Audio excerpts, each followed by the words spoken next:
Hello po mga kabayan, kumusta kayo? Magandang buhay, Annalisa Reality Vlog. Magre-reaction po ako ngayon kay Kalinga Prab. Pero bago ang lahat, please support po natin Bal Santos Matubang, si Kuya Bal, at Edna Vlogs, ayan si Kalinga Prab, Jack Tapia Matubang, mga kasamaan ko pong reactors dito sa Karepa, mga Kalinga partners, support po din ho natin buong Kalingap team, and also support din ho ang ating pinuno, ka-business official, Papa Dins TV, Mrs. KB Official, mga kasamahan kong reactors dito sa Ka-Business and ang Ka-Business Family Channel po nila, and also yung mga kagwangs po. So ito ngayon, ang reaction ko ay patungkol sa ating nag-iisang diwata sa Kalingap. Sino po ba yun? Siyempre, walang iba kundi si Joy. Marami siyang ginulat. Ano bang ginawa ni Joy? Bakit naggulat ang karamihan? Okay. So, nag-outing sila, pumunta sa falls, nakalimutan ko yung pangalan ng falls, pasensya na. Pagdating nila doon, syempre nandun sila Kalinga Prab, kasama ni Joy, nandun sila, nanay niya, sila nanay Imelda. Shout out kay Kuya Andy, nandun din siya. Pati yung founder, si Kuya Bobby, nandun din. So ito, ano ba yung nakakagulat kay Joy? Bakit nagkagulo yata tayo sa comment section? Grabe. So, syempre naligo sila sa falls, no? Pambihira, lumabas yung diwata. Nag-ano siya. Ito, oh. Kita niyo po ba? Ilalagay ko po siyang background sa aking screen. Pero nakamute siya. Panoorin niyo po sa channel ni Kalinga Prab. Sobrang ganda ni Joy talaga. Pero ito lang, napanood ko yung reaction ni Ma'am Bupil.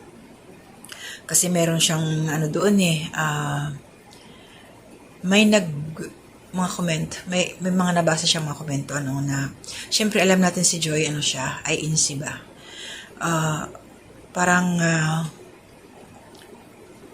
ano bang tawag dito? Binigyan ng hindi magandang komento yung nakita nila na pagsusuot ni Joy ng yung sa apoy niya. Naka-swimsuit siya. Pero naka-pajama naman. Tawag dito, mahaba yung pambaba niya. Pero para sa akin, hinggit lang kayo. Ang ganda ni Joy. Ang sexy ni Joy. Mapapasana all na lang tayo. Diba? Ang cute niya. Para sa akin, si Joy, hindi yan siya maggaganyan nang hindi niya ilalabas ang kanyang alindog kung ang kanyang mga kasama ay wala siyang tiwala. Diba? So, ibig sabihin, nandun si Kalingap Dan, ang kanyang habibi. Ang kanyang love of my life. Ano bang tawag niya doon? Nakalimutan ko, meron siyang binanggit nung nandun sila sa falls. Yung siyang nakahawak ng camera ni Kalinga Prab. Hayaan nyo, i-short ko na lang yun pag nakita ko pa ulit. Komportable siya. Alam niyang nandyan si Kalingap Dan na kanyang mahal, kanyang boyfriend na magpuprotekta sa kanya. So, ibig sabihin nun, kung nakita man natin si Joy na gano'n ang kanyang naging appearance nung naligo sila, inggit lang kayo. Yung nagsasabing bawal sa relihiyon ni Joy ang magganon, wala, hindi yun. Kasi nakita ko si may mga artista rin na nagsusuot ng ganon. Wala pa nga yun wala pang pambaba, yung bikini lang talaga Ito, mention ko si Yasmin Cordy. Ko siya, yun ganon din, INC siya. Nakita ko siya rin nakatupis. So, at saka may mga kakilala akong mga INC din nung sa boarding house namin dati. Kasamahan namin. Mahilig din yun sa mga tube top. Tapos, naliligo rin. Nakaganon din. Natural. Alam mo naman pag nag-swimming ka, naka-gown. Diba? Bagay kay Joy ang suot niya. So, ang dami siguro dyan nagtulo-tulo laway, no? Sorry na lang kayo, may Kalingap Dan na siya. Diba? So, alam ko si Kalingap Dan, tinitingnan ko siya. Siya, na-mesmerize. Yun ba yun? Yung namangha siya sa kagandahan talaga ng ating diwata. Marami naman dyan sa comment section Basta, Joy, Pati, sandali lang. Nakita ko si Ryan kasi nagkakamera. Smell na rin siya eh. Oh, wala na. Kay Kalingap Dan na yan. Busog ang mata. Di ba? Yung, wag natin, may mga, nambabas kay Joy dahil sa ginawa niya. Basta masasabi ko lang, inggit lang kayo kasi maganda ang aming Joy Diwata. Diba? Tsaka kay rin niya yung gagandahan niya. Sana nga, nakabikini na rin, no? Kasi nandun naman sa falls yun. Pero baka mamaya, pag nandun na sila sa Boracay, pag pumunta sila, kasi nabanggit dito eh. Pag magbora sila, malay natin. Hindi mas lalong manggagalaiti yung mga bashers ni Joy dito dahil sa kanyang suot. Inggit lang kayo talaga. So, basta tayo masaya para kay Joy. Hindi yun siya magsusuot ng ganyan kung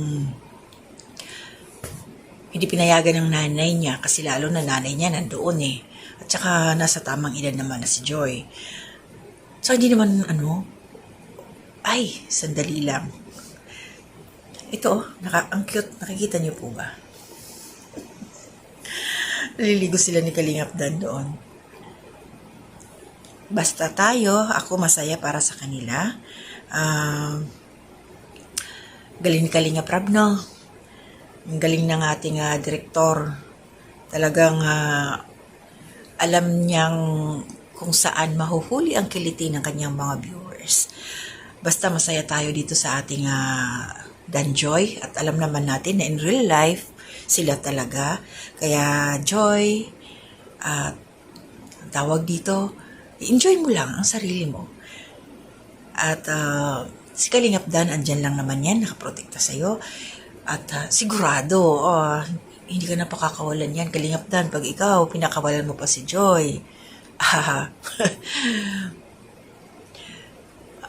Sayang, di ba? Kaya sabi nga ni Nanay Imelda, wag mo lang sasaktan si Joy. Kasi, diwata yan eh. Andiyan sila naliligo.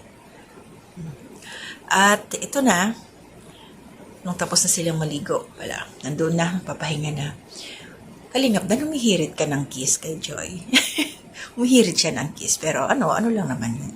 It's normal sa mag-boyfriend, pero salamat kay Kalingap Dan kasi naintindihan niya si Joy na syempre first boyfriend, lahat first. Pagka ganyan na, hindi yan agad-agad na tawag dito, susunggab. Syempre, nag-a-adjust pa yan, kinaka pa yung kanyang sarili. Kumbaga, hindi pa siya ready para sa mga ganon. Tsaka, kumbaga, nagpapahinog pa. Tiyaga lang Kalingap Dan, sabay ganon Tayo mo si Joy, sana nga sa future, kayo ang magkatuluyan.